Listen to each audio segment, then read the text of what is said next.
ನೀವು ಯಾವಾಗ ಜ್ಯೋತಿಷಿಗಳ ಹತ್ರ ಹೋಗಬೇಕು ಅಂದರೆ ಬರೀ ಮದುವೆ ಆಕ್ಸಿಡೆಂಟ್ ಅಂತ ಇಟ್ಕೋಬೇಡಿ. ಯಾವುದೇ ವ್ಯಾಪಾರ ವ್ಯವಹಾರ ಆರಂಭಿಸುವಾಗ ದಯವಿಟ್ಟು ಜ್ಯೋತಿಷಿಗಳನ್ನು ಸಂಪರ್ಕಿಸಿ. ನಾನು ಇದನ್ನು ಮಾಡಬೇಕು ಅಂತಿದ್ದೀನಿ, ನನ್ನ ಜಾತಕದಲ್ಲಿ ಇದಕ್ಕೆ ಯೋಗ ಇದೆಯಾ, ಇದ್ದರೆ ಯಾವಾಗ ಮಾಡಬಹುದು. ಏನೋ ವ್ಯಕ್ತಿ ಅವ್ನು ತುಂಬ ಶ್ರಮದಿಂದ ಬರ್ತಿರ್ತಾನೆ, ಏನೋ ಮಾಡ್ತಿರ್ತಾನೆ, ಒಂದು 45-50 ವರ್ಷಕ್ಕೆ ಬಂದಾಗ ದೇವ್ರು ಗುರುದೇಶ ಇಟ್ಬಿಡ್ತಾನೆ, ಹೋಗತ್ತ ಬದುಕು ಹೋಗು. ತಂದೆ ತಾಯಿಗೆ ಆಸೆ ಇರ್ತಾನೆ, ನನ್ನ ಮಗ ಡೆವಲಪ್ ಆಗಬೇಕು, ಅವನು ಶ್ರೀಮಂತ ಆಗಬೇಕು, ಇವನೇನಪ್ಪ ಅದು ಬೇಡ ಅಂತ, ಇದು ಬೇಡ ಅಂತಾನೆ, ಮದುವೆ ಬೇಡ ಅಂತಾನೆ, ಮಕ್ಕಳು ಬೇಡ ಅಂತಾನೆ. ಇವೆಲ್ಲ ಇದೆ. ನಿಮಗೆಲ್ಲ ಪೋಷಕರಿಗೆ ನಾನು ಹೇಳ್ತೀನಿ, ದಶೆ ಪ್ರಕಾರ ಆ ವಿದ್ಯಾರ್ಥಿಯ ಭವಿಷ್ಯ ನಡೀತಿರುತ್ತೆ, ಆ ವಿದ್ಯಾಭ್ಯಾಸ ಮಟ್ಟ ಇರುತ್ತೆ. ಸುಮ್ಮನೆ ಗಾಬರಿ ಆಗೋದು ಬೇಡ. ಏನು ಶಾಂತಿ 50,000 1 ಲಕ್ಷ ಎಲ್ಲ ಖರ್ಚು ಮಾಡಿ ಪೂಜೆ ಮಾಡೋದು ಬೇಕಾಗಿಲ್ಲ ನೀವು.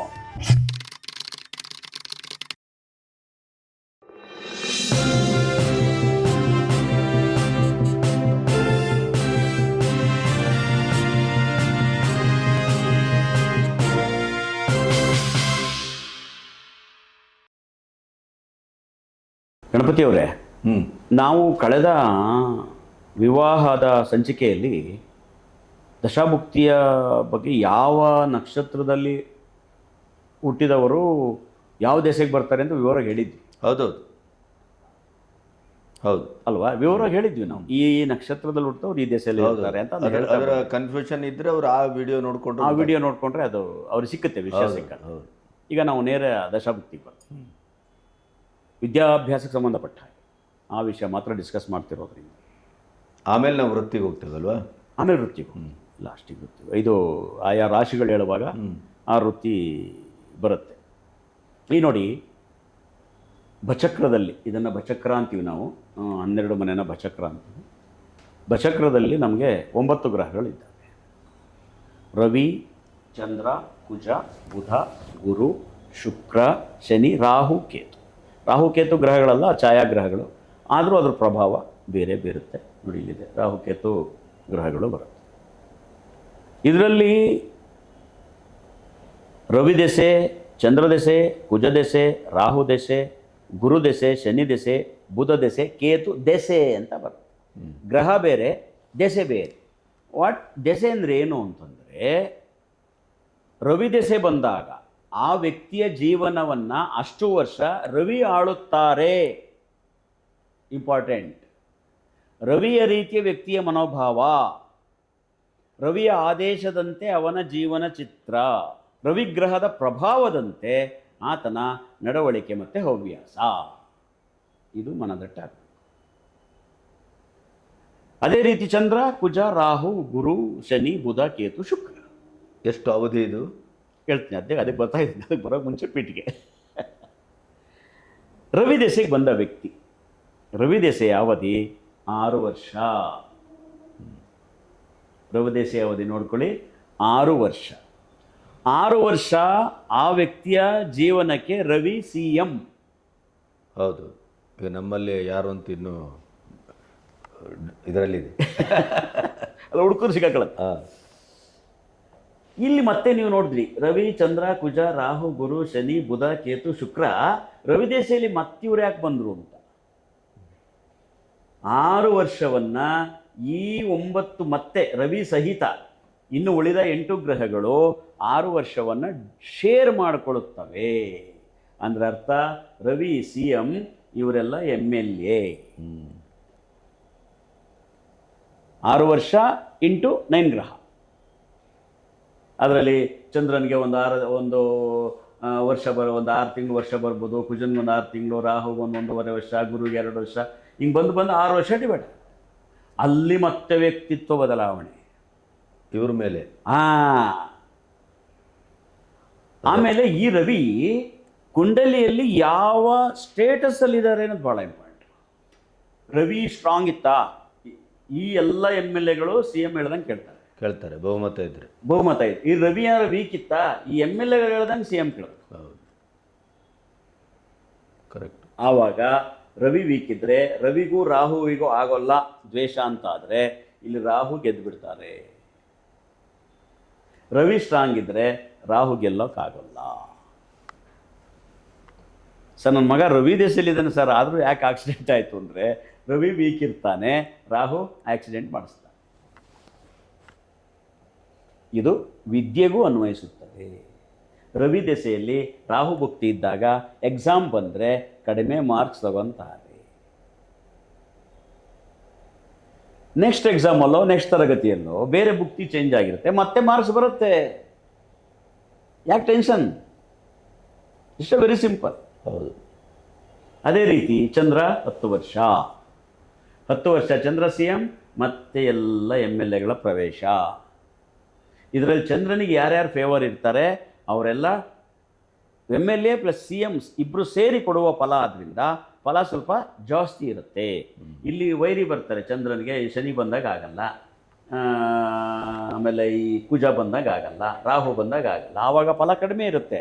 ಅಲ್ಲಿಗೆ 10 ವರ್ಷ ನಾವು ಚಂದ್ರೋದಶೆ ಅಂದ್ಕೊಂಡ್ರೆ ಚಂದ್ರ ಕುಂಡ್ಲಿಯಲ್ಲಿ ತುಂಬ ಚೆನ್ನಾಗಿದ್ದರೆ 7 ವರ್ಷ 7 ವರ್ಷ ಖಂಡಿತ ಫಲ ನಿರೀಕ್ಷೆ ಮಾಡ್ಬೋದು. ಚಂದ್ರ ಫೇಲೇ ಆಗಿಬಿಟ್ಟಿದ್ರೆ ಇಡೀ 10 ವರ್ಷದಲ್ಲಿ 5 ವರ್ಷ ಮಾತ್ರ ಫಲ ನಿರೀಕ್ಷೆ ಮಾಡ್ಬೋದು. ಯಾವುದು? ಈ ಗುರು ಇಲ್ಲದೇ ಇದ್ರ ಪಾಪ ಕಷ್ಟಪಟ್ಟು ಕೊಡಿಸೋವಂಥ ಗುರು, ಈ ಶುಕ್ರ, ಇವರೆಲ್ಲ ಪ್ರಯತ್ನಪಟ್ಟು ಒಂದು 5 ವರ್ಷ ಕೆಲಸ ಮಾಡಿ, ಅದು ವಿದ್ಯಾಭ್ಯಾಸಕ್ಕೂ ಕೂಡ ಅನುಕೂಲ ಆಗುತ್ತೆ. ಕುಜ 7 ವರ್ಷ, ರಾಹು 18 ವರ್ಷ. 18 ವರ್ಷ ರಾಹು. ನಾನಾಗಲೇ ಹೇಳಿದೆ ನೀವು 18 ವರ್ಷಗಳು ರಾಹು ಏನಾದರೂ ಕುಂಡಲಿಯಲ್ಲಿ ವೀಕ್ ಇದ್ಬಿಟ್ರೆ ವನವಾಸನೆ ಮನುಷ್ಯಂದು. ಗೋವಿಂದ ಅನುಭವಿಸಲೇಬೇಕು.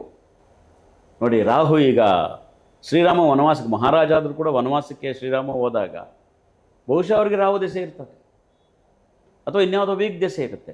ಇಲ್ಲವರು ಅಷ್ಟೊಂದು ದೀರ್ಘವಾದ ವಯಸ್ಸುಗಳು ಕಾಡಿನಲ್ಲಿ ವನವಾಸ ಮಾಡತಕ್ಕಂಥ ಪರಿಸ್ಥಿತಿ ಬರೋಲ್ಲ ಒಬ್ಬ ರಾಜನಿಗೆ. ಗುರು 16 ವರ್ಷ. ಇಲ್ಲಿ ಗುರುದೊಂದು ನಿಮಗೆ ಹೇಳ್ತೀನಿ, ಗುರುದೊಂದು ವಿಶೇಷ ಹೇಳ್ತೀನಿ. ಗುರು ದೆಸೆ, ಗುರು ಏನಾದರೂ ಕುಂಡಲಿಯಲ್ಲಿ ವೀಕ್ ಇತ್ತು ಅಂತ ಇಟ್ಕೊಳ್ಳಿ, ವೀಕ್ ಇದ್ದರೂ ಸಹ ಗುರುಗ್ರಹ 16 ವರ್ಷ ಫಲವನ್ನು ಕೊಡುತ್ತದೆ. ಯಾಕಂದರೆ ಅದು ಗುರು ಕುಂಡಲಿಯಲ್ಲಿ ನೀಚನಾಗಿದ್ದರೂ ಕೂಡ ಆತನ ದಶಾಕಾಲದಲ್ಲಿ ಒಳ್ಳೆಯ ಫಲಗಳನ್ನು ಕೊಡುತ್ತಾರೆ. ಆಮೇಲೆ ಇಲ್ಲಿ ಪಾಪಗ್ರಹ ಬರುತ್ತವೆ ಕೆಲವೆಲ್ಲ, ರಾಹು ಕುಜ ಎಲ್ಲ, ಅವರೂ ಕೂಡ ತಮ್ಮ ವಕ್ರದೃಷ್ಟಿಯನ್ನು ಬೀರುವುದಿಲ್ಲ. ಜಾತಕದಲ್ಲಿ ಗುರು ಶನಿ ಭೀಷ್ಮಾಚಾರ್ಯರು ದ್ರೋಣಾಚಾರ್ಯರು ಇದ್ದ ಹಾಗೆ, ಅವರು ದೆಸೆ ಇದ್ದಾಗ ಬೇರೆ ಪಾಪಗ್ರಹಗಳು ಅತಿ ಹೆಚ್ಚು ಪರಿಣಾಮವನ್ನು ಬೀರ್ಲಿಕ್ಕೆ ಹೋಗಲ್ಲ, ಸೈಲೆಂಟ್ ಆಗಿರ್ತವೆ. ಅದಕ್ಕೆ ನಾವು ಗುರುದೆಸೆ ಇತ್ತು ಅಂದರೆ ಮದುವೆ ಮಾಡ್ಕೊಳ್ಳಿ, ಗುರುದೆಸೆ ಇದೆಯಾ ಮನೆ ಕಟ್ಟಿ, ಗುರುದೆಸೆ ಇದೆಯಾ ಸೈಟ್ ತಗೊಳ್ಳಿ, ಏನೂ ಪ್ರಾಬ್ಲಮ್ ಬರಲ್ಲ ಅಂತ. ಬಟ್ ರಾಹು ದೆಸೆ ಬಂದಾಗ ಸ್ವಲ್ಪ ಹುಷಾರು ನೋಡಿ, ವಿಚಾರ ಮಾಡ್ಕೊಳ್ಳಿ, ಪೂಜೆ ಗೀಜೆ ಪುನಸ್ಕಾರ ಮಾಡ್ಕೊಳ್ಳಿ ಅಂತ ನಾವು ಅದು ರೆಮಿಡಿ ಹೇಳಿ. ಶನಿ ದೆಸೆ 19 ವರ್ಷ, 19 ಇಯರ್ಸ್ ಶನಿ ದೆಸೆ. ಬಹಳಷ್ಟು ಜನಕ್ಕೆ ಹೇಳ್ತಾ ಇದ್ದೀನಿ, ದೆಸೆಗೂ ಕಾಟಕ್ಕೂ ವ್ಯತ್ಯಾಸ ಗೊತ್ತಿಲ್ಲ. ಹೌದು, ಶನಿ ದೆಸೆ 19 ವರ್ಷ ಅಂದ್ಕೊಳ್ಳಿ, ಇದು ಕೇಳ್ತಾ ಇದ್ದವ್ರಿಗೆ ಸುಮಾರು ಜನರಿಗೆ ಹಾರ್ಟ್ ಅಟ್ಯಾಕ್ ಆಗಿರೋದು. ನಮ್ಮ ಕತೆ ಗೋವಿಂದ ತಿಳ್ಕೊಳ್ಳಿ, ಶನಿ ದೆಸೆ ಬೇರೆ, ಸಾಡೆ ಸಾತಿ ಬೇರೆ. ಶನಿ ದೆಸೆ ಇದೆಯಲ್ಲ, ಕುಂಡಲಿಯಲ್ಲಿ ಏನಾದರೂ ಶನಿ ಸ್ವಸ್ಥಾನದಲ್ಲೋ ಉಚ್ಚಸ್ಥಾನದಲ್ಲೋ ಇದ್ದರೆ ಶನಿ ದೆಸೆ ತುಂಬ ಒಳ್ಳೆಯದು. 19 ವರ್ಷ ಅವರು ಶ್ರೀಮಂತರಾಗಿ ಹೋಗ್ತಾರೆ, ಆರೋಗ್ಯವಂತರಾಗಿರ್ತಾರೆ, ಅವರ ಆಸೆ ಉದ್ದೇಶ ಅಭೀಷ್ಟಗಳೆಲ್ಲವೂ ಈಡೇರುತ್ತೆ. ಆದರೆ ಕುಂಡಲಿಯಲ್ಲಿ ಎಷ್ಟರ ಮಟ್ಟದಲ್ಲಿ ಶನಿ ಇದೆ ಅನ್ನೋದು ಒಂದನ್ನು ನೀವು ಜ್ಯೋತಿಷ್ಯರ ಹತ್ರ ಪರೀಕ್ಷೆ ಮಾಡಿಕೊಳ್ಬೇಕಾಗುತ್ತೆ. ಶನಿ ಏನಾದ್ರು ಅಷ್ಟಮದ ಸ್ಥಾನದಲ್ಲಿ ಕಟಕ ಲಗ್ನ ಅಂದ್ಕೊಳ್ಳೋಣ, ಕಟಕ ಲಗ್ನವಾಗಿ ಅಥವಾ ಮಿಥುನ ಲಗ್ನವಾಗಿ ಮಕರ ರಾಶಿಯಲ್ಲಿ ಅಥವಾ ಕುಂಭ ರಾಶಿಯಲ್ಲಿ ಶನಿ ಇದ್ದರೆ ಅದು 8ನೇ ಮನೆ ಆಗಬೇಕು. ಇಡೀ ಜೀವನ ಮುಟ್ಟಿದ್ದೆಲ್ಲ ಚಿನ್ನ. ಓದದೇ ಸುಮಾರಾಗಿ ಓದಿದರೂ ಒಳ್ಳೆ ವಿದ್ಯಾರ್ಥಿ, ಓದದೇ ಇದ್ದರೂ ಕೂಡ ವಿದ್ಯೆ ತಲೆಗೆ ಹತ್ತುತ್ತದೆ, ಸಾಮಾಜಿಕ ಜ್ಞಾನ ಜಾಸ್ತಿ. ಚಂದ್ರದಶೆ ಕೂಡ ಹಾಗೇನೆ. ಚಂದ್ರ ಕುಂಡ್ಲಿಯಲ್ಲಿ ಚೆನ್ನಾಗಿದ್ದರೆ, ಚಂದ್ರ ಇಸ್ ಮನಸ್ಕಾರ. ಏನಾದರೂ SSLCಯ ನಂತರ 10 ವರ್ಷ ಚಂದ್ರದಶೆ ಬಂದುಬಿಟ್ರೆ ಕುಂಡ್ಲಿ ಚೆನ್ನಾಗಿದ್ದರೆ ದೊಡ್ಡ ಪದವೀಧರ, ಏನು ಬೇಕಾದ್ರೂ ಓದ್ಬೋದು. ಚಂದ್ರ ಚೆನ್ನಾಗಿದ್ದರೆ ಜನರಲ್ ಏನು ಬೇಕಾದ್ರೂ ಓದ್ಬೋದು. ವ್ಯಾಪಾರ ವ್ಯವಹಾರ ವಿದ್ಯೆಗಳು, ಡಾಕ್ಟರ್ ವಿದ್ಯೆಗಳು, ಆನಂತರದಲ್ಲಿ ಹೋಟೆಲ್ ಉದ್ಯಮಗಳು, ವ್ಯವಸಾಯ ಏನು ಬೇಕಾದ್ರೂ ಮಾಡ್ಬೋದು ಚಂದ್ರ ಚೆನ್ನಾಗಿ. ಅದಾದ ನಂತರದಲ್ಲಿ ಬುಧ ದಿಸೆ 17 ವರ್ಷ. ಬುಧನ character is very clever and young and energetic ಗ್ರಹ ಅಂತ ಬುಧಂಗೆ ಹೇಳ್ತೀವಿ. ಯೌವನ ಗ್ರಹ, ಚೈತನ್ಯ ಗ್ರಹ ಯಾವುದು? ಬುಧ. ವಿದ್ಯಾಭ್ಯಾಸ ಕಾಲಕ್ಕೆ ಬುಧ ದೆಸೆ ಏನಾದ್ರು ಬಂದರೂ ಕೂಡ ಅವರು ಅದ್ಭುತವಾದ ವಿದ್ಯೆಯನ್ನು, ಯಶಸ್ಸನ್ನು ಗಳಿಸ್ತಾರೆ. ಆ ಬುಧ ಕುಂಡಲಿಯಲ್ಲಿ ಯಾವ ಮಟ್ಟಕ್ಕಿದೆ ಅಂತ ನಮ್ಗೆ ಆಮೇಲೆ ಗೊತ್ತಾಗುತ್ತೆ. ಬಹಳ ಒಳ್ಳೆಯ ದೆಸೆ ಬುಧ ದೆಸೆ. ಇಂಥ ಬುಧ ದೆಸೆಗಳು, ಚಂದ್ರ ದೆಸೆಗಳು, ಗುರು ದೆಸೆಗಳು ಬಾಲ್ಯದಲ್ಲಿ ಬಂದ್ಬಿಟ್ರೆ ಕಷ್ಟ. ಈಗ ಆಗೆಲ್ಲ LKG UKG ಫಸ್ಟ್ ಸ್ಟ್ಯಾಂಡರ್ಡ್ ಅಲ್ವಾ, ಅದೇನು ಬಂದು ನಡೀತಿದ್ದಲ್ವಾ, ಆಗ ಒಳ್ಳೆ ದೆಸೆ ಇದೇನು ಪ್ರಯೋಜನ ಇಲ್ಲ. SSLC ನಂತರ PUC ಪದವಿಗಳಲ್ಲಿ ಈ ಥರ ಹೆಸರು ಬಂದವರು ದೊಡ್ಡ ವಿದ್ಯಾಭ್ಯಾಸ, ಉನ್ನತ ವಿದ್ಯಾಭ್ಯಾಸವನ್ನು ಹೊಂದುತ್ತಾರೆ. ಅದು ಯೋಗ. ಹಾಂ, ಅದು. ಅದಾದ ನಂತರ ಕೇತು ದೆಸೆ 7 ವರ್ಷ. ಕೇತು ದೆಸೆ ತುಂಬ ಡಲ್ ಮಾಡಿಬಿಡುತ್ತೆ ಮನುಷ್ಯ. ನಿರ್ಲಿಪ್ತ ಅಂತ ಹೇಳ್ಬೋದು ಆ ಗ್ರಹದ ಕ್ಯಾರೆಕ್ಟರ್. ನಿಸ್ತೇಜ, ನಿರ್ಲಿಪ್ತ, ಸಾಕು, ಬೇಡ, ಉದಾಸೀನ. ಏನಾದ್ರು ಒಳ್ಳೆ ಇದಕ್ಕೆ ಬಂದಾಗ SSLC PUC ಮುಗಿದ್ಮೇಲೆ ಕೇತು ದೆಸೆ ಬಂದುಬಿಟ್ರೆ ಓದೋಕ್ಕೆ ಮನಸ್ಸಾಗಲ್ಲ. ಸರ್ ಓದ್ಸಕ್ಕೆ ರೆಡಿ ಇದ್ದೀವಿ ಸರ್, ನಮ್ಮ ಹುಡುಗ ಕಾಲೇಜ್ಗೆ ಹೋಗಲ್ಲ ಅಂತಾನೆ. ಬೇರೆ ಎಲ್ಲ ಹೋಗ್ತಾನೋ, ಕಟ್ಕೊಳ್ಳೋ ಇದಾಗಿದೆ, MBA ಮಾಡ್ಕೊಳ್ಳೋ ಅಂದರೆ ಬೇಡ ನನಗೆ ಅಂತಾನೆ. ದುಡ್ಡು ನಾವು ಕೊಡೋಕೆ ರೆಡಿ ಇದ್ದೀವಿ, 5 ಲಕ್ಷ 10 ಲಕ್ಷ ಆಗಲಿ ಕೊಡೋಕೆ ರೆಡಿ ಇದ್ದೀವಿ ಅಂದರೆ ಅಂದ್ರೂ ಬೇಡ ಅನ್ನಿಸ್ತಿರುತ್ತೆ ಕೇತು ದೆಸೆ. ಕರೆಕ್ಟ್. ಕೇತು ದೆಸೆ ಅದರ ಕ್ಯಾರೆಕ್ಟರೈಸೇಷನ್ನೇ ಮುಕ್ತಿ, ಡೆಸ್ಟ್ರಾಯ್. ಅದು ಬೇಡ, ಇದು ಬೇಡ, ಸಾಕು, ಇನ್ನೇನಕ್ಕೆ ಬೇಕು, ನಾನು MBA ಓದ್ಬಿಟ್ಟು ಏನು ಮಾಡಲಿ, ನಾನು MBBS ಓದಿ ಏನು ಮಾಡಲಿ, ಅಯ್ಯೋ ಇರೋ ಡಾಕ್ಟ್ರೇ ಸಾಕು, ನಾನೊಬ್ಬ ಬೇಕಾ, ಈ ರೀತಿ ನಕಾರಾತ್ಮಕವಾದಂಥ ಪದಗಳು, ನಕಾರಾತ್ಮಕ ಸಂಭಾಷಣೆಗಳು ಅವ್ರ ಬಾಯಿಂದ ಬರ್ತಿರುತ್ತೆ. ಇದು ಕೇತು ದೆಸೆ. ಬಟ್ ಕೆಟ್ಟಂತೂ ಹೋಗಲ್ಲ, ಕೆಟ್ಟವರೇನೂ ಆಗಲ್ಲ. ಕೇತು ಅವನು ಧಾರ್ಮಿಕ ಗ್ರಹ, ಅದೊಂದು ಮೋಕ್ಷಕಾರಕ ಗ್ರಹ, ಕೆಟ್ಟವರೇನಾಗಲ್ಲ. ಬಟ್ ಈ ನಿಸ್ತೇಜ ಮತ್ತು ನಿರ್ಲಿಪ್ತ ಕಷ್ಟ. ತಂದೆ ತಾಯಿಗೆ ಆಸೆ ಇರುತ್ತೆ, ನನ್ನ ಮಗ ಡೆವಲಪ್ ಆಗಬೇಕು, ಅವನು ಶ್ರೀಮಂತ ಆಗಬೇಕು, ಅಂದ್ರೆ ಇವನೇನಪ್ಪ ಅದು ಬೇಡ ಅಂತ, ಇದು ಬೇಡ ಅಂತಾನೆ, ಮದುವೆ ಬೇಡ ಅಂತಾನೆ, ಮಕ್ಕಳು ಬೇಡ ಅಂತಾನೆ. ಇವೆಲ್ಲ ಈ ಕೇತು. ಇನ್ನೊಂದು ಬುಧನಷ್ಟೇ ಅತ್ಯಂತ ಲವಲವಿಕೆಯ ದಶೆ ಶುಕ್ರ ದಶೆ. 20 ವರ್ಷ. 20 ವರ್ಷ ದಶೆಗಳೆಲ್ಲ ತುಂಬ ದೀರ್ಘವಾದ ವರ್ಷಗಳಂತೆ ಶುಕ್ರ.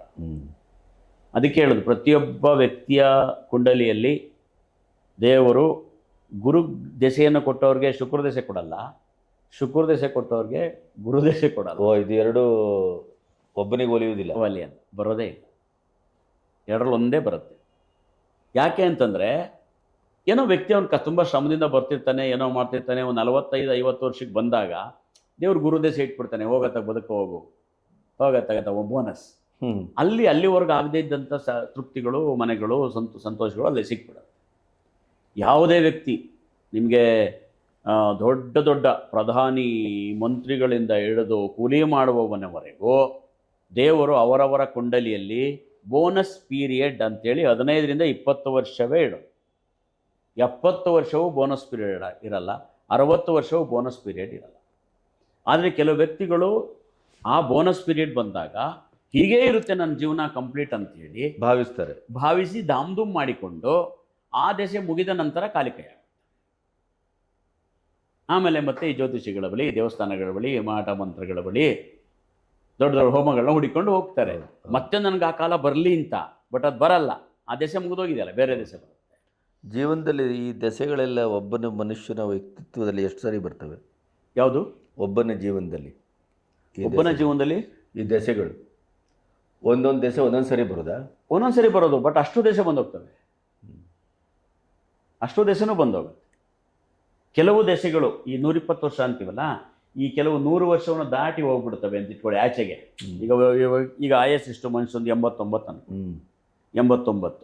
ಈಗ ಯಾವುದೋ ಶುಕ್ರ ದೆಸೆ ಒಂದು ಅರ್ಧ 2ನೇ ಪಾದದಲ್ಲಿ ಉಟ್ಬಿಟ್ಟು 10 ವರ್ಷ ಅಲ್ಲಿ ಹೋಗಿರುತ್ತೆ ಅಂತ ಇಟ್ಕೊಳ್ಳಿ, ಬರೀ 10 ವರ್ಷ ಉಳ್ಕೊಂಡಿರುತ್ತೆ. ಅದಾದಮೇಲೆ ಶುಕ್ರ ಆದಮೇಲೆ ಮತ್ತೆ ಇಲ್ಲಿ ಬರುತ್ತೆ. 10 ವರ್ಷ ಆದಮೇಲೆ 6 ವರ್ಷ ರವಿ ಚಂದ್ರ ಹಿಂಗೆ ಬಂದು ಅವ್ರ ಆಯಸ್ ಎಲ್ಲಿವರೆಗಿದೆ ಅಲ್ಲಿ ಬಂದು ಸ್ಟಾಪ್ ಆಗುತ್ತೆ. ಚಂದ್ರ ಅಲ್ಲ, ಎಲ್ಲಿ ಯಾವ ದೆಸೆಗೆ ಬಂದು ಅವ್ರ ಆಯಸ್ ಮುಗಿದು ಅಲ್ಲಿ ಎಂಡಾಗುತ್ತೆ. ಮುಂದಿನ ಜನ್ಮ ಆ ದೆಸೆಯಿಂದ ಮತ್ತೆ ಪ್ರಾರಂಭ ಆಗ್ತದೆ, ಅಲ್ಲಿಂದನೇ ಕಂಟಿನ್ಯೂ ಆಗುತ್ತೆ. ಇದು ಚಕ್ರ. ಹೌದು, ರೌಂಡ್ ಹೊಡಿತಾನೇ ಇರ್ತದೆ ಈ ಚಕ್ರ. ಈ ಪ್ರಕಾರವಾಗಿ ನಮ್ಮ ಜಾತಕಗಳಲ್ಲಿ ಕುಂಡಲಿಯಲ್ಲಿ ದಶಾಭುಕ್ತಿಗಳ ಪರ್ಯಟನೆ ಜೀವನ ಪೂರ ಇರುತ್ತದೆ. ಅದರ ಮೇಲೆ ಆಯಾ ವ್ಯಕ್ತಿಯ ವಿದ್ಯಾಭ್ಯಾಸ ವೃತ್ತಿ ಅವಲಂಬಿಸಿರುತ್ತದೆ. ಅದಕ್ಕೆ ನಮ್ಮ ಹತ್ರ ಬಂದು ನಾನು ಎಲ್ಲರಿಗೂ ಹೇಳ್ತೀವಿ, ನೋಡಿ ನೀವು ಮದುವೆ ಆಗದೆ ಇದ್ದಾಗ ಜ್ಯೋತಿಷಿನ ಹುಡುಕ್ತಾರೆ, ಹೌದು. ಹುಷಾರಿಲ್ಲದೆ ಇದ್ದಾಗ ಜ್ಯೋತಿಷಿ ಹುಡುಕ್ತಾರೆ, ಆಕ್ಸಿಡೆಂಟು ಆದಾಗ ಜ್ಯೋತಿಷಿನ ಹುಡುಕ್ತಾರೆ, ಸಂಕಟ ಬಂದಾಗ. ಆದರೆ ಯಾವುದಾದ್ರು ಒಂದು ಬಿಸ್ನೆಸ್ ಆರಂಭಿಸುವಾಗ ಕೇಳಲ್ಲ. ನಮಗದು ಆಗೋಗ್ತದೆ ಅಂತ ಇವರೇ ನಿರ್ಣಯಿಸಿರ್ತಾರೆ. ನಾನು ಅದಕ್ಕೆ ಹೇಳಿದ್ದು, ಪ್ರತಿಯೊಂದಕ್ಕೂ ಈಗ ನೀವೊಂದು 5 ಕೋಟಿ ರೂಪಾಯಿ ಬಿಸ್ನೆಸ್ ಮಾಡ್ತೀರಾ, 1,000 ರೂಪಾಯಿ ಫೀಸ್ ಕೊಡೋಕ್ಕೇನು ಜ್ಯೋತಿಷಿಗಳಿಗೆ? 1,000 2,000 ಫೀಸ್ ಯಾವ ದೊಡ್ಡದು? But business 5 ಕೋಟಿದು. ಯಾಕೆ ಅಂದರೆ ಅಕಸ್ಮಾತ್ ರಾಹು ದೇಶ ಅವಾಗಿದ್ದು, ರಾಹು ಅವ್ರ ಕುಂಡ್ಲಿಯಲ್ಲಿ ಚೆನ್ನಾಗಿರದೆ ನೀವು ಬಿಸ್ನೆಸ್ ಶುರು ಮಾಡಿದ್ರೆ ಅಷ್ಟೂ ದುಡ್ಡು ಹೋಗ್ಬಿಡುತ್ತದಲ್ಲ. ನಾನು ಹೋಟೆಲ್ ಮಾಡಿದಾಗ ಹಾಗೆ ಆಗುತ್ತೆ. ಆಮೇಲೆ ಬಂದ ಮೇಲೆ ಹೇಳ್ತಾರೆ ನಮಗೆ ಹೊಟ್ಟೆ ಉರಿಯುತ್ತೆ, ಸರ್ ಲಾಸ್ ಆಯಿತು ನಮಗೆ, ಅವಾಗ ಇವ್ರು ಬರಬಾರ್ದಿತ್ತಾ, ನಾವು ಒಂಚೂರು ಬೇಡ ಅಂತ ಹೇಳ್ತಿದ್ವಲ್ಲ ಅಂತ ಒಂದು ಅನ್ಸುತ್ತೆ. ಹಾಗಾಗಿ ನೀವು ಯಾವಾಗ ಜ್ಯೋತಿಷಿಗಳ ಹತ್ರ ಹೋಗಬೇಕು ಅಂದರೆ ಬರೀ ಮದುವೆ ಆಕ್ಸಿಡೆಂಟ್ ಅಂತ ಇಟ್ಕೋಬೇಡಿ. ಯಾವುದೇ ವ್ಯಾಪಾರ ವ್ಯವಹಾರ ಆರಂಭಿಸುವಾಗ ದಯವಿಟ್ಟು ಜ್ಯೋತಿಷಿಗಳನ್ನು ಸಂಪರ್ಕಿಸಿ, ನಾನು ಇದನ್ನು ಮಾಡಬೇಕು ಅಂತಿದ್ದೀನಿ, ನನ್ನ ಜಾತಕದಲ್ಲಿ ಇದಕ್ಕೆ ಯೋಗ ಇದೆಯಾ, ಇದ್ದರೆ ಯಾವಾಗ ಮಾಡಬಹುದು, ಇಂಪಾರ್ಟೆಂಟ್ ದಶಾಭುಕ್ತಿ. ಹೌದು, ಅದನ್ನು ತಪ್ಪದೇ ನೋಡಿಕೊಳ್ಳಿ. ನಾವು ಕೆಲವು ಸಾರಿ ಹೇಳ್ತೀವಿ, 1 ತಿಂಗಳು ನೀವು ಪ್ರವಾಸ ಹೋಗ್ತೀರಂದರೆ ಯಾವುದಾದ್ರು ಟೂರಲ್ಲಿ 1 ತಿಂಗಳು ಪ್ರವಾಸ ಹೋಗುವಾಗಲೂ ಕೂಡ ಅಸ್ಟ್ರಾಲಜರ್ನ ಭೇಟಿ ಮಾಡೋಗಿ ಅಂತ ಹೇಳ್ತೀವಿ.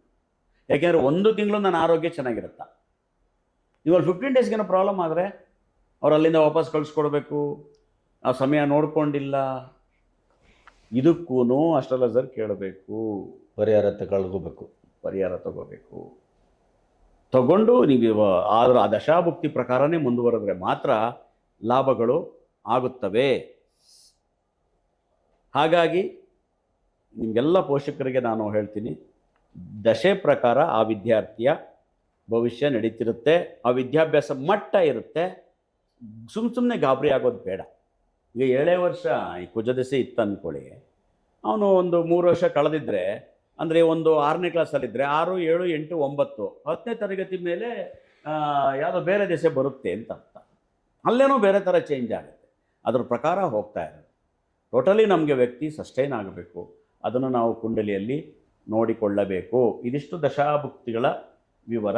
ಅದು ಆಯಾ ದಶೆಗಳಲ್ಲಿ ಅವರವರ ಕುಂಡಲಿಯಲ್ಲಿ ಯಾವ ಗ್ರಹ ಯಾವ ಸ್ಥಾನದಲ್ಲಿದೆ, ನಾನಾಗಲೇ ಹೇಳಿದಲ್ಲ 4 ಗ್ರಹ ಸಂಯೋಗ, ಅದ್ರ ಪ್ರಕಾರ ಇದು ಬರುತ್ತೆ. ಅದಕ್ಕೆ ದಶಾಭುಕ್ತಿಯಲ್ಲಿ ರೆಮಿಡಿ ಕೂಡ ಇದೆ. ಈಗ ರಾಹು ದಶೆ ಅಂದ ತಕ್ಷಣ ವ್ಯಕ್ತಿ ಅನುಭವಿಸ್ಬೇಕು ಅಂತೇನಿಲ್ಲ. ರಾಹು ದಶೆ ಇರುವವರೆಗೂ ವ್ಯಕ್ತಿ ದುರ್ಗಾದೇವಿಯ ಆರಾಧನೆಗಳು, ಮತ್ತು ಸರ್ಪ ಸಂಸ್ಕಾರ, ಆಶ್ಲೇಷ ಬಲಿ, ದುರ್ಗಾ ದರ್ಶನಗಳು, ಶಕ್ತಿಪೀಠಗಳ ದರ್ಶನಗಳು, ಗಂಗಾ ನದಿ, ಈ ರೀತಿಯ ಪವಿತ್ರ ನದಿಯ ಸ್ನಾನಗಳನ್ನು ಆ 18 ವರ್ಷನೂ ಮಾಡ್ತಿದ್ರೆ ಆ ರಾಹು ದೆಸೆಯ ವಕ್ರದೃಷ್ಟಿ 50% ಕಡಿಮೆ ಆಗುತ್ತೆ. ಗೊತ್ತಿರಲಿ, ನಿಗ್ರಹಿಸುತ್ತದೆ. ಅಂದರೆ ಏನು, ಕೆಟ್ಟ ದಶಾಭುಕ್ತಿ ಬಂದ ತಕ್ಷಣ ಮನುಷ್ಯನ ಜೀವನ ಹೊರಟೋಯ್ತಾ, ಸ್ಕ್ರ್ಯಾಪಾ? ಅಲ್ಲ, ಪ್ರಯತ್ನ ಪಡು, ಪೂಜೆ ಮಾಡ್ಕೋಬೇಕು.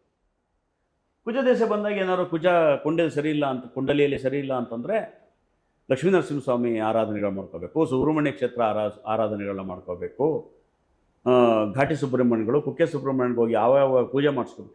ಏನು ಶಾಂತಿ 50,000 1 ಲಕ್ಷ ಎಲ್ಲ ಖರ್ಚು ಮಾಡಿ ಪೂಜೆ ಮಾಡೋದು ಬೇಕಾಗಿಲ್ಲ. ನೀವು 6 ತಿಂಗಳಿಗೊಂದ್ಸರಿ ಕುಕ್ಕೆಗೆ ಹೋಗಿ ಬಂದರೂ ಸಾಕು, ಸಿಂಪಲ್ ಪೂಜೆ, ನಾರ್ಮಲ್ ಆಶ್ಲೇಷ ಬಲಿ 500 ರೂಪಾಯಿ. ಆದರೆ ಕುಕ್ಕೆಗೆ ಹೋಗಿ ಬರುವ ವ್ಯವಧಾನ ಇರಬೇಕಷ್ಟೇ. ಯಾರೋ 50,000 ದೊಡ್ಡ ಹೋಮ ಮಾಡಿ 1 ಲಕ್ಷ ಕೊಟ್ಟು ದೊಡ್ಡ ಹೋಮ ಮಾಡಿ ಅಂತ ಇಲ್ಲ. ದೇವರು ನನ್ನನ್ನು ಜ್ಞಾಪಿಸ್ಕೊಂಡು ಬಂದಿಲ್ಲಿ 2 ದಿನ ಉಳ್ಕೊಂಡಲ್ಲ, ಅದೇ ಮುಖ್ಯ. ಒಂದು ಆಶ್ಲೇಷ ಬಲಿ ಮಾಡಿಸಿದ್ನಲ್ಲ, ಹೋಗು ತಥಾಸ್ತು, ಅಷ್ಟೇ, ದೋಷ ಕ್ಲಿಯರ್. ಅದು ತಿಳ್ಕೊಬೇಕಷ್ಟೇ. ನನ್ನ ಹತ್ರ ನಗು ಬರುತ್ತೆ, ನಿಮಗೊಂದು ದೋಷ ಇದೆಯಲ್ಲ, ಇದು ಸರ್ಪ ಸಂಸ್ಕಾರ, ಒಂದು ಆಶ್ಲೇಷ ಬಲಿ ಮಾಡಿಸ್ತೀವಿ ಸರ್. ಹೌದಾ, ಯಾವಾಗ? ಆಯ್ತೇನಪ್ಪ, ಒಂದು 10-15 ವರ್ಷ 10-15 ವರ್ಷದಿಂದ ಒಂದು ಪೂಜೆ ಮಾಡಿಸ್ಬಿಟ್ಟು ಆ ವ್ಯಾಲಿಡಿಟಿ ಪೀರಿಯಡ್ ಇಲ್ಲಿವರೆಗೆ ಇರುತ್ತೆ ಅಂತ ಸಮಾಧಾನ ಮಾಡ್ಕೊಳ್ಳೋದು ಇದೆಯಲ್ಲ, ದಡ್ಡತನ. ಎಗೈನ್ ಆ್ಯಂಡ್ ಎಗೈನ್, ಪದೇ ಪದೇ. ನಿಮ್ಗೊಬ್ಬ ಕ್ಲೋಸ್ ಫ್ರೆಂಡ್ ಇರ್ತಾರೆ ಸರ್, ವರ್ಷಕ್ಕೊಂದ್ಸರಿ ಕಾಲ್ ಮಾಡಿ ಸುಮ್ಮನಾಗ್ಬಿಡಿ. ಆಮೇಲೆ ಅವನೇನು ಹೇಳ್ತಾನೆ, ಏನಪ್ಪ ಸತ್ತಿದನೋ ಬದುಕಿದೇನೋ ಅಂತ ಈಗ ಫೋನ್ ಮಾಡ್ತಿದ್ದೀಯಾ? ಹೌದು, ಕನ್ಫರ್ಮೇಷನ್ಗೆ. ಹಾಂ, ದೇವರು ಇದನ್ನೇ ಕೇಳ್ತಂತಾನೆ, ಅಲ್ಲಯ್ಯ 10 ವರ್ಷ ಆದಮೇಲೆ ನೀವು ಪೂಜೆ ಮಾಡ್ಸೋಕೆ ಬಂದಿದ್ದೀಯಲ್ಲ, ಏನು ತಿಳ್ಕೊಂಡಿದ್ದೆ ನನ್ನ ಬಗ್ಗೆ? ಹಾಂ, ಸುಬ್ರಹ್ಮಣ್ಯ ಇದೆಯೋ ಇಲ್ವೋ, ಕ್ಷೇತ್ರವೇ ಇದೆಯೋ ಇಲ್ವೋ ಅಂತ ಹೇಳಿ ತಿಳ್ಕೊಂಡ್ಬಿಟ್ಟಿದ್ಯಾ? ಅಗೇನ್ ಯಾವುದೇ ವ್ಯಕ್ತಿಯನ್ನು ನೀವು ಪದೇ ಪದೇ ಮಾತಾಡಿಸಿ, ವಾರ ವಾರ ಮೀಟ್ ಮಾಡಿ, ಆತ್ಮೀಯತೆ ಜಾಸ್ತಿ ಆಗುತ್ತೆ, ಅವರಿಂದ ನಿಮಗೆ ಕೋಆಪ್ರೇಷನ್ ಸಿಗುತ್ತೆ. ಪ್ರತಿ ದಿನ ಅಥವಾ ಪ್ರತಿ ವಾರ ಅವ್ರನ್ನ ನೀವು ಫೋನ್ ಮಾಡ್ತಿದ್ರೆ, ಭೇಟಿ ಮಾಡ್ತಿದ್ರೆ, ಒಂದ್ಸರಿ 25,000 ಬೇಕು ಅಂದರೆ ಸಾಲ ಕೊಡ್ತಾರೆ ಸರ್. ನೀವು 6 ತಿಂಗಳು ಅವ್ರನ್ನ ಮೀಟ್ ಮಾಡಿದೆ, ಹೋಗಿ ಒಂದೇ ಸರಿ ಒಂದು 50,000 ಕೊಡು ಅಂದರೆ ಎಲ್ಲಿ ಕೊಡ್ತಾನೆ? 6 ತಿಂಗಳಿಂದನೇ ಬಂದಿಲ್ಲ, ದುಡ್ಡು ಕೊಟ್ಟ ಮೇಲೆ ಬರ್ತೀಯಾ? ಹೌದು, ಚಾ ಕೊಡೋದು ಡೌಟು. ಹಾಗಾಗಿ ಆಯಾ ದೆಸೆಗಳು ಬಂದಾಗ ಪರಿಹಾರ ಮಾಡ್ಕೊಂಡ್ರೆ ಏನಾಗಲ್ಲ. ಹಾಗಂದ್ಬಿಟ್ಟು 18 ವರ್ಷ ನಾವು ರಾಹು ದೆಸೆಲಿದ್ದೀವಿ, ಕೊರಗ್ತಾನೆ ಇರಬೇಕಾ, ಕೊರಗೋರಿಗೆ ಸಣ್ಣಾಗಿ ಹೋಗ್ಬೇಕಾ ಅಂತ ಯೋಚನೆ ಮಾಡೋದು ಬೇಡ. ರೆಮಿಡಿಗಳನ್ನ ನಾವು ಕೊಡ್ತೀವಿ, ಅದನ್ನು ಕಡ್ಡಾಯವಾಗಿ ನಿಯಮಿತವಾಗಿ ಪಾಲಿಸುವುದನ್ನು ರೂಢಿಸ್ಕೊಳ್ಳಿ ಅಷ್ಟೇ. ಅದಾದ ನಂತರ ದೋಷಪೂರಿತ ಗ್ರಹ ದೆಸೆಗಳಂತಂದರೆ ಇಲ್ಲೊಂದು ಕೇತು ದೆಸೆ ಇದೆ. ಈ ಕೇತು ದೆಸೆಯಲ್ಲಿ ಗಣಹೋಮಗಳು ಮಾಡ್ಕೋಬೇಕಾಗುತ್ತದೆ. ಗಣಪತಿ ಆರಾಧನೆಗಳು ಜಾಸ್ತಿ ಮಾಡಿಕೊಂಡ್ರೆ ಆ ಒಂದು ದೋಷ ನಿವಾರಣೆ ಆಗುತ್ತೆ. ಅದಾದ ನಂತರ ಶನಿ ಅಂದರೆ ವಕ್ರಿಯಾಗಿದ್ದರೆ ಆಂಜನೇಯ ಸ್ವಾಮಿಯ ಪೂಜೆಗಳು, ಆರಾಧನೆಗಳು, ಶನಿಯ ಆರಾಧನೆಗಳು, ದುರ್ಗಾದೇವಿ ಆರಾಧನೆಗಳನ್ನ ಇಲ್ಲಿ ಮಾಡ್ಕೊಂಡ್ರಾಗತ್ತೆ. ಇನ್ನು ರವಿ ಏನಾದ್ರು ನಿಮಗೆ ದೆಸೆ ವಕ್ರವಾಗಿತ್ತು ಕುಂಡಲಿಯಲ್ಲಿ ಅಂತಂದರೆ ರುದ್ರಾಭಿಷೇಕಗಳು, ಶಿವನ ಆರಾಧನೆಗಳು, ಸುದರ್ಶನ ಹೋಮಗಳು ಇದನ್ನು ಮಾಡಿಕೊಂಡ್ರೆ ಆಗುತ್ತೆ. ಈ ರೀತಿಯೆಲ್ಲ ಇದೆ. ಆಯಾ ಗ್ರಹಗಳಿಗೆ, ಆಯಾ ಸಂದರ್ಭಕ್ಕೆ, ಆಯಾ ದೆಸೆಗೆ ಎಲ್ಲ ಪೂಜೆಗಳನ್ನು ಋಷಿಗಳು ಸನಾತನ ಧರ್ಮದಲ್ಲಿ ಎಲ್ಲದಕ್ಕೂ ಸಿದ್ಧಪಡಿಸಿ ಇಟ್ಟಿದ್ದಾರೆ ತಾಳೆಗರಿಯ ಮೂಲಕ. ಚಿಂತೆ ಪಡುವ ಹಾಗಿಲ್ಲ. ಆದರೆ ಯಾವುದಕ್ಕೆ ಯಾವ ರೆಮಿಡಿ, ಯಾವ ಗ್ರಹಕ್ಕೆ ಯಾವ ಪೂಜೆ ಅಂತ ಕರೆಕ್ಟಾಗಿ ನಿಖರವಾಗಿ ತಿಳ್ಕೊಂಡು ಮಾಡಿಸ್ಕೋಬೇಕು. ತಲೆನೋವಿಗೆ ಹೊಟ್ಟೆ ನೋವು ಮಾತ್ರ ತಗೊಂಡ್ರೆ ಆಗಲ್ಲ. ಅದೇ ಸಮಸ್ಯೆ ಈಗ. ಎಲ್ಲದಕ್ಕೂ ಒಂದು ಡೋಲೋ 650 ಕೊಟ್ಬಿಡಿ ಅಂದರೆ ಆಗಲ್ಲ. ಪರ್ಟಿಕ್ಯುಲರ್ ಆಗಿ ಡಾಕ್ಟ್ರಿಗೆ ತೋರಿಸಿ ಅವರು ಪ್ರಿಸ್ಕ್ರಿಪ್ಷನ್ ಬರೀತಾರೆ, ಅದೇ ಮಾತ್ರೆಗಳನ್ನು ತಗೊಂಡ್ರೆ ಆ ಕಾಯಿಲೆ ವಾಸಿಯಾಗಿದೆ. ನಾವೇ ಹೋಗಿ ಈ ಥರ ಪೇನ್ ಇದೆ ಕೊಡಿ, ಮೆಡಿಕಲ್ ಶಾಪಲ್ಲಿ ನನಗೊಂದು ಮಾತ್ರೆ ಕೊಡಿ, ಬೆನ್ನೋವಿದೆ, it's wrong. Self medication. Self medication wrong. ಆ ರೀತಿ ಈ ವಿಚಾರಗಳಲ್ಲಿ ನಾನು ಇದೊಂದು ದೇವ್ರ ಪೂಜೆ ಮಾಡ್ಕೋತಾ ಇದ್ದೀನಿ ಸಾಕು, ಇನ್ಯಾವುದು ಬೇಕಾಗಲ್ಲ, ಎಲ್ಲದಕ್ಕೂ ಆಗುತ್ತೆ ಅಂದ್ಕೊಳ್ಳೋದು ಇದು ಕೂಡ. ಆಯಾ ಸಂದರ್ಭಕ್ಕೆ ನಮ್ಗೆ ಯಾವ ದೇವರು ಬೇಕು, ಇದು ಯಾವುದಕ್ಕೆ. ಏಕೆಂದರೆ ಒಂದೊಂದು ದೇವರಿಗೆ, ಒಂದೊಂದು ಗ್ರಹಕ್ಕೆ ಇಂತಿಂಥ ದೇವರುಗಳು ಕಾರಕ ಅಂತ ಇರ್ತಾರೆ. ಅವರ ಮೂಲಕ ನಾವು ಹೋಗಿ ಪೂಜೆ ಮಾಡಿದಾಗ ಅವರಿಂದ ಆ ಗ್ರಹ ಸಮಾಧಾನವಾಗುತ್ತೆ ನಮಗೆ. ಕರೆಕ್ಟ್. ಇದು ಬಹಳ ಮುಖ್ಯ. ಯಾವಾಗಲೂ ನೇರವಾಗಿ ನಾವು ಒಂದು ವ್ಯಕ್ತಿಯ ಹತ್ರ ಕೇಳುವ ಅವಕಾಶಕ್ಕೂ ಇನ್ಫ್ಲೂಯೆನ್ಸ್ ಮೂಲಕ ಹೋಗೋದಕ್ಕೂ ವ್ಯತ್ಯಾಸ ಇದೆ. ಈಗಿನ ಕಾಲ ಅಂತೂ ಇನ್ಫ್ಲೂಯೆನ್ಸಿನ ಕಾಲ. ಬಿ ಗಣಪತಿಯವರಿಗೆ ನೀವು ಹೋಗಿ ಒಂದು ಇಂಟರ್ವ್ಯೂ ಕೇಳಿ ಸರ್, ತುಂಬ ಚೆನ್ನಾಗಿ ಜನ ನೋಡ್ತಾರೆ ನಿಮ್ಮ ಚಾನಲ್ಲು, ನಂದೊಂದು ಇಂಟರ್ವ್ಯೂ ಮಾಡಿ ನೋಡುವ ಅಪ್ಪ, ಫ್ರೀ ಆದಾಗ ಹೇಳ್ತೀನಿ ಸರ್. ನಾಗರಾಜ್ ಕೋಟೆ ಕಳಿಸಿದ್ರು, ನಿಮ್ಮದೊಂದು ಇಂಟರ್ವ್ಯೂ ಮಾಡಿ ಅವ್ರ ಹತ್ರ ಹೋಗಿ ಹೆಲ್ಪ್ ಮಾಡ್ತಾರೆ ಅಂದರು. ಹೌದಾ, ಏನು ವಿಷಯ ಹೇಳಿ, ಬನ್ನಿ ಬನ್ನಿ ಕೂತ್ಕೊಳ್ಳಿ ಅಲ್ವಾ? ಸೊ ಈ ರೀತಿ ಇನ್ಫ್ಲೂಯೆನ್ಸ್ ದೇವರುಗಳಿದ್ದಾವೆ. ಅದನ್ನೇ ನಾನು ಹೇಳಿದ್ದು, ಕುಜನಿಗೆ Lakshmi Narasimhaswamy, this influence god. Kuja Subrahmanya, but ನಾವು ಲಕ್ಷ್ಮೀ ನರಸಿಂಹಸ್ವಾಮಿಯನ್ನು ಆರಾಧಿಸಿದ್ರೆ ಸುಬ್ರಹ್ಮಣ್ಯ ದೇವರು ಫಲ ಕೊಡುತ್ತೆ. ಆಂಜನೇಯನ ಆರಾಧಿಸಿದ್ರೆ ಶನಿ ದೇವರು ಫಲ ಕೊಡುತ್ತೆ. ಶಿವನನ್ನು ಆರಾಧಿಸಿದರೆ ರವಿಗ್ರಹ ಫಲ ಕೊಡುತ್ತೆ. ಪಾರ್ವತಿಯನ್ನು ಆರಾಧಿಸಿದ್ರೆ ಚಂದ್ರ ಫಲ ಕೊಡುತ್ತೆ. ಲಕ್ಷ್ಮೀ ದೇವಿಯನ್ನು ಆರಾಧಿಸಿ ಶುಕ್ರ ಫಲ ಕೊಡುತ್ತೆ. ಗಣಪತಿಯನ್ನು ಆರಾಧಿಸಿದ್ರೆ ಕೇತು ಫಲ ಕೊಡುತ್ತೆ. ದುರ್ಗೆಯನ್ನು ಆರಾಧಿಸಿದ್ರೆ ರಾಹು ಫಲ ಕೊಡುತ್ತೆ. ಈ ರೀತಿ ಇದೆ ಎಲ್ಲ. ಅದಕ್ಕೆಲ್ಲ ಸಂಬಂಧಪಟ್ಟಂಥ ದೇವತೆಗಳು ಕಾರಕರಲ್ಲೇ ಇದ್ದಾರೆ. ಆ ಪೂಜೆಗಳನ್ನು ಮಾಡಿಕೊಳ್ಳಬೇಕಾಗತ್ತೆ. ಹಾಗಾಗಿ ಆ ವಿದ್ಯಾರ್ಥಿಯ ವಿದ್ಯಾಭ್ಯಾಸ ಕಾಲಕ್ಕೆ, ಕಾಲೇಜೋ ಅದು ಸಣ್ಣ ಸ್ಕೂಲೋ ಏನೋ ಕಾಲಕ್ಕೆ ರಾಹುದೆಸೆ ಏನಾರು ಬಂದಿದ್ದರೆ ಆ ವಿದ್ಯಾಭ್ಯಾಸದ ಜೊತೆಗೆ ಆ ಆರಾಧನೆಗಳನ್ನ ಮಾಡ್ಕೊಂಡು ಹೋಗೋದಷ್ಟೇ. Very simple. ಗಾಬರಿ ಆಗೋತಕ್ಕಂಥ ಅವಶ್ಯಕತೆಗಳು ಇಲ್ಲ.